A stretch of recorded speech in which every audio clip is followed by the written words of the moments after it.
दोस्तों, आज है अंतर्राष्ट्रीय बालिका दिवस। इस खास दिवस की आप सबको बहुत सारी बधाई और शुभकामनाएं। अंतर्राष्ट्रीय बालिका दिवस के इस मौके पर रूम टू रीड की ओर से आप सबका इस कार्यक्रम में बहुत बहुत स्वागत है। अब आप ये पूछेंगे कि रूम टू रीड है क्या, है ना? तो हम आपको बताए देते हैं कि रूम टू रीड एक इंटरनेशनल एनजीओ है जो एजुकेशन की फील्ड में काम करती है। ये संस्था 2003 से भारत में कार्यरत है और करीब 48 लाख बच्चों को इनके कार्यक्रम का लाभ मिल चुका है। अभी तक करीब 9000 से ज्यादा सरकारी स्कूलों में हमने लाइब्रेरी बनाई है। दोस्तों, आइए रूम टू रीड के बारे में कुछ और जानकारी लेते हैं इस संस्था के डिप्टी कंट्री डायरेक्टर पूर्णिमा गर्ग से। पूर्णिमा, रूम टू रीड के बालिका शिक्षा कार्यक्रम के बारे में हमें कुछ बताएं। यह कार्यक्रम 11 से 17 साल की बच्चियों के लिए है। उनके परिवार और समुदाय के साथ हम कार्य करते हैं। कार्यक्रम का उद्देश्य यह है कि बालिकाएं अपनी शिक्षा पूरी कर सकें, वे अपने जीवन कौशल मजबूत कर सकें, ताकि वो अपने जीवन के अहम फैसले ले सकें। अच्छा, जो जीवन कौशल की आप बात कर रही हैं, कुछ इसमें कुछ और स्पष्ट कर सकती हैं कि किस तरह का कौशल, क्या स्किल उनको आप दे पाते हैं? जीवन कौशल जब हम बात करते हैं तो इसे लाइफ स्किल्स कहा जाता है। अच्छा। वो कौशल जो हमें जिंदगी के अहम फैसले लेने में सहायता करता है, जैसे कि डिसीजन मेकिंग के बारे में अगर हम बात करें, नेगोशिएशन स्किल्स के बारे में हम बात करें, तो एक बच्ची के लिए ये बहुत जरूरी है ये जानना कि मेरे लिए एक सही उम्र क्या है शादी के लिए, ताकि वो अपने समुदाय के साथ, अपने परिवार के साथ नेगोशिएट कर सके कि मुझे अपनी पढ़ाई जारी रखनी है या मुझे अभी आगे एजुकेशन करनी है या मुझे शादी करनी है। पूर्णिमा, रूम टू रीड की तरफ से अंतर्राष्ट्रीय बालिका दिवस के अवसर पर एक कैंपेन भी शुरू की जा रही है, हर कदम बेटी के संग। मेरा ख्याल यही नाम है जी। तो इसके बारे में कुछ जरूर हमें बताएं। कैंपेन जो है हैशटैग के साथ स्टार्ट होता है, हर कदम बेटी के संग। तो ये एक अभियान है जिसके थ्रू हम समुदाय के साथ, परिवार के साथ, सरकारी महकमों में हम ये एक अवेयरनेस जताना चाहते हैं, जहाँ पे कि ये पता लगे कि बच्चियों के लिए इस महामारी के दौरान बहुत ज्यादा जरूरी है कि उनकी शिक्षा जारी रहे। अब उस शिक्षा को जारी करने के लिए उनको एक बहुत अच्छे न्यूट्रिशन की जरूरत है, आराम की जरूरत है, मासिक धर्म के टाइम पर उन्हें क्लीननेस की जरूरत है, ताकि उनकी जल्दी शादी न कर दी जाए। इस समय पे आर्थिक कमी के कारण कुछ परिवार इस तरीके के डिसीजन ले लेते हैं जहाँ पे कि बच्चियों की शादी जल्दी करा दी जाती है। तो हम ये चाहते हैं कि इस कैंपेन के माध्यम से समुदाय में गवर्नमेंट ऑफिशियल्स के साथ हम ये बातचीत कर सकें कि ये बहुत जरूरी है कि बच्चियां अपनी शिक्षा जारी रखें और इस महामारी के बाद जब स्कूल खुलें तो बच्चियां स्कूल में वापस आएं। और ये बहुत ही जरूरी अभियान है, क्योंकि आज हमने जिस स्तर पर देश ने एक प्रगति करी है साक्षरता मिशन के थ्रू, बच्चियों का जिस तरीके से एनरोलमेंट, नामांकन बढ़ा है स्कूलों में, अगर ये महामारी इसी तरीके से चली और ये नामांकन उसी स्तर पर रहा, तो जो हमने 70 वर्षों में प्रगति करी है वो शून्य के बराबर आ जाएगी। तो इसलिए ये बहुत जरूरी है कि इस समय पर हम ये एक अवेयरनेस क्रिएट कर सकें कि बच्चियों की शिक्षा जारी रखना बेहद जरूरी है। और मैं ये अपने श्रोताओं से, जो भी सुन रहे हैं, उनसे ये एक रिक्वेस्ट करना चाहती हूँ कि आप हैशटैग हर कदम बेटी के संग को फॉलो कीजिए। हमारे इंस्टाग्राम, फेसबुक, ट्विटर अकाउंट्स पे हमें फॉलो कीजिए और देखिए कि आप खुद कैसे एक बालिका चैंपियन बन सकते हैं। और हमारे अपने घर की जो बालिकाएं हैं, बच्चियां हैं, उनको एक बेहतर जिंदगी जीने का मौका इस बहाने मिलेगा, इस माध्यम से मिलेगा। और पूर्णिमा, एक बड़ा खूबसूरत प्रोमो भी आप लोगों ने तैयार किया है, हर कदम बेटी के संग। अगर आपकी अनुमति हो तो मैं वो भी सुनवाना चाहता हूँ श्रोताओं। बिल्कुल बिल्कुल। तो आइए सुनते हैं और फिर इस कार्यक्रम में हम आगे बढ़ेंगे। बहुत बहुत आभार आपका। धन्यवाद। हेलो दोस्तों, बेटियों की पढ़ाई ना रुके, इसके लिए पूरा देश लेने वाला है प्रण। आइए जानते हैं उनके मन की बात। कोरोना के चलते बेटी भले ही घर पर है, पर घर पर भी पढ़ाई का समय एक पक्का समय, बंधा समय। भागदौड़ के बीच आराम और पोषण का भी रखना है ध्यान। पढ़ाई और ध्यान के लिए यह है बहुत ही जरूरी आयाम। एक फोन पर हम 3 बहन भाइयों की पढ़ाई मुश्किल तो है, पर एक दूसरे को समझकर ये मुमकिन है। मेरा प्रण तो यही है कि हम ऐसे ही चलते जाएं। तो श्रोताओं, सुना आपने, पूरा देश लेने वाला है प्रण। आप भी रहें तैयार। 11 अक्टूबर से रूम टू रीड के फेसबुक पेज पर आएं और जता दें हर कदम बेटी के संग। स्कूल न छूटने देंगे हम। रूम टू रीड, विश्व परिवर्तन की शुरुआत शिक्षित बच्चों से। दोस्तों, शाहीन और सुषमा रूम टू रीड के बालिका शिक्षा कार्यक्रम से जुड़ी हैं और इस समय दोनों हमारे साथ हैं। आइए इन दोनों का स्वागत करते हैं। आज आपको यहाँ आकर कैसा लग रहा है? बहुत अच्छा लग रहा है सर। अच्छा सुषमा, आप अपना अनुभव बताना चाहेंगी कुछ?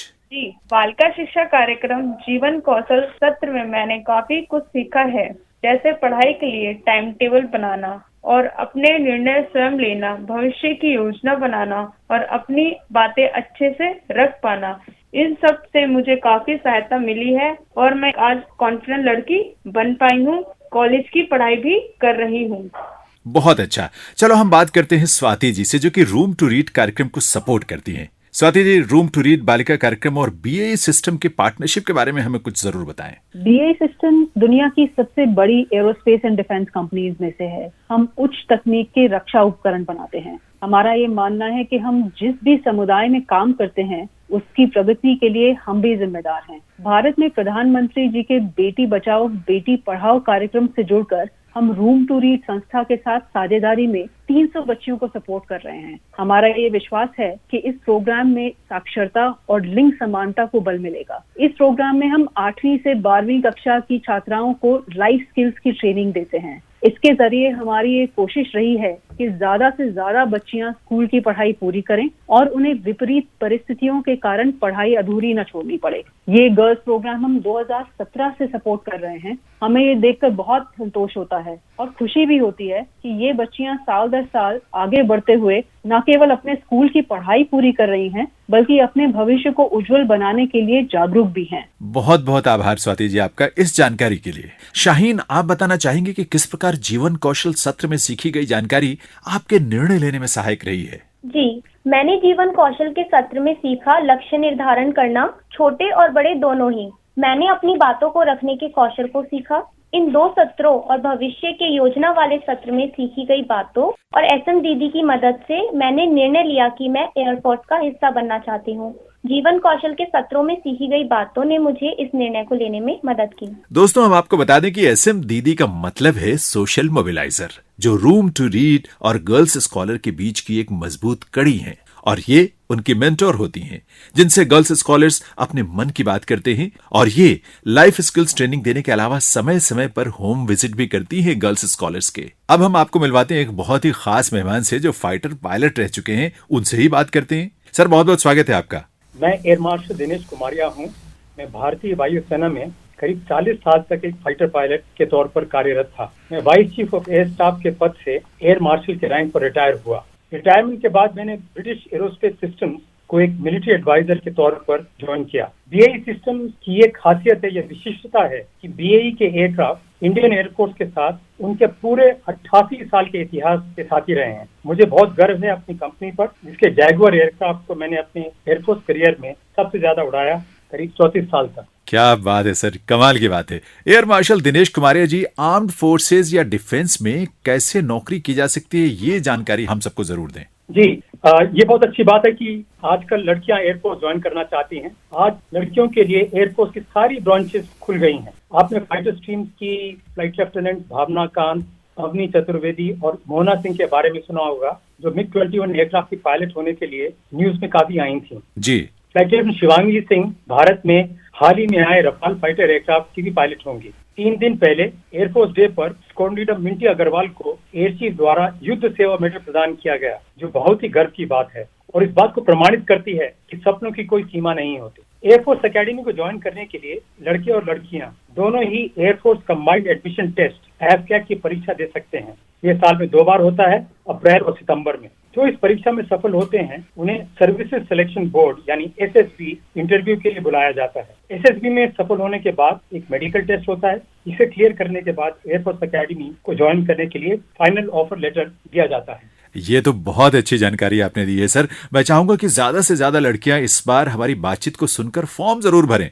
तो आप बताइए सुषमा, आप क्या बनना चाहती हैं? जी सर, मैं आर्मी ज्वाइन करना चाहती हूँ। एयर मार्शल दिनेश कुमारिया, कृपया हमें ये बताइए कि लड़कियों के लिए क्या क्या ऑप्शंस हैं आर्मी में? क्या वो बॉर्डर पर जाकर हमारी रक्षा कर सकती हैं और क्या टैंक भी चला सकती हैं? जी, इस साल की शुरुआत में आर्मी ने 8 और ऐसे कोर्स शामिल किए हैं जिनमें लड़कियां जा सकती हैं। जिससे आज लड़कियों के लिए सेना में और बहुत रास्ते खुल गए हैं। आर्मी ज्वाइन करने के लिए यूपीएससी द्वारा कंबाइंड डिफेंस सर्विसेज एग्जाम साल में 2 बार किया जाता है, फरवरी और नवंबर में। जी, जैसे कि एयरफोर्स के लिए होता है, उसी तरह आर्मी के लिए भी एसएसबी इंटरव्यू और उसके बाद मेडिकल टेस्ट होता है। इन सब में सफल होने के बाद लड़कियां officers training academy Chennai join कर सकती हैं। चलिए, आर्मी और एयरफोर्स के बारे में तो बात हो गई। आइए अभी बात करते हैं रूम टू रीड के एक और स्कॉलर से। वो क्या सोचती हैं इंटरनेशनल गर्ल चाइल्ड डे के बारे में, यानी अंतर्राष्ट्रीय बालिका दिवस के बारे में। और ये हमारे स्कॉलर हैं उत्तराखंड से रेनू। आज इंटरनेशनल बालिका दिवस है, मगर मेरा कहना है कि हर एक दिन बालिका दिवस है, क्योंकि गर्ल्स एक बार जो ठान लेती हैं वो कुछ भी कर सकती हैं। जैसे कल्पना चावला, जो एक छोटी सी जगह से थी मगर वो भी स्पेस तक पहुंच गई। आप क्या बनना चाहती हैं? मैं आर्मी ज्वाइन करना चाहती हूँ। बहुत अच्छा। दोस्तों, राजस्थान के हमारी एक और स्कॉलर हैं सोनू। आइए सीधे उनसे कनेक्ट होते हैं। और सोनू भी डिफेंस फोर्स से ज्वाइन करना चाहती हैं, और वो भी नेवी में। सोनू, आपको नेवी क्यों इतना पसंद है? सर, मैं ऐसा सोचती हूँ कि समाज में है ना, नेवी में लड़कियों को नहीं जाने देते हैं, क्योंकि वो बोलते हैं कि ये नेवी लड़कियों के लिए नौकरी नहीं होती है। तो मैं ये सोच बदलना चाहती हूँ और मैं नेवी में जाना इसलिए चाहती हूँ क्योंकि मैं नेवी में जाऊंगी तो मेरे आसपास रहने वाली लड़कियों को और भी लगेगा भाई ये नेवी में जा सकते हैं, हम भी जा सकते हैं। तो उनको उत्साह बढ़ेगा, वो भी आगे नेवी में जाने की कोशिश करेंगी या जा भी सकती है। बिल्कुल जा सकती है। सोनू, आप राजस्थान में कहाँ से बोल रही हैं? सर, मैं राजस्थान में अजमेर जिले से एक उससे 55 किलोमीटर की दूरी पर एक लीडी गांव है, वहाँ से बोल रही हूँ। बहुत अच्छी बात है सोनू। चलिए, हम एयर मार्शल दिनेश कुमारिया जी से ही पूछते हैं कि नेवी में क्या ऑप्शंस हैं लड़कियों के लिए। नेवी की ओर से भी लड़कियों के लिए काफी अच्छी खबर है। पहली बार तो लेडी ऑफिसर लेफ्टिनेंट कुमुदिनी त्यागी और सब लेफ्टिनेंट रीति सिंह एक नेवल वॉरशिप पर हेलीकॉप्टर क्रू के तौर पर तैनात की जाएंगी। टैक्टिकल ऑफिसर्स के रोल में वे टॉर्पीडोज, डेप्थ चार्जेस और मिसाइल्स को एनिमी वेसल्स पर फायर करेंगी। नेवी ज्वाइन करने के लिए लड़कियों को Indian navy entrance test INET की परीक्षा देनी पड़ती है, जो कि फरवरी और नवंबर में होती है। इसे पास करने के बाद SSB और मेडिकल टेस्ट होता है, जिसमें सफल होकर वह एजिमेला केरला में स्थित इंडियन नेवल एकेडमी को ज्वाइन कर सकती हैं। अरे वाह, ये बहुत ही अच्छी जानकारी है। अब हमारी फौज और भी मजबूत हो जाएगी, चाहे वो सियाचिन का ग्लेशियर हो या सुखोई की उड़ान हो। बालिका शिक्षा के बारे में और ज्यादा जानकारी के लिए आप संपर्क कर सकते हैं रूम टू रीड की वेबसाइट www.roomtoread.org पर। दोस्तों, हमारे साथ जुड़े मेहमान BAE सिस्टम के रिटायर्ड एयर मार्शल दिनेश कुमारिया और स्वाति जी का बहुत बहुत शुक्रिया, जिन्होंने इतनी महत्वपूर्ण जानकारियां दी। रूम टू रीड से पूर्णिमा और रूम टू रीड के स्कॉलर्स सुषमा, शाहीन, रेनू और सोनू का भी बहुत बहुत हम धन्यवाद करते हैं। और आपको हम छोड़े जाते हैं एक विशेष गीत के साथ, जिसे सुदीप चौधरी के संगीत निर्देशन में रूम टू रीड की हमारी साथी शुभांगी शुक्ला ने लड़कियों के लिए बनाया है, खास आज के दिन के लिए, यानी अंतर्राष्ट्रीय बालिका दिवस के लिए।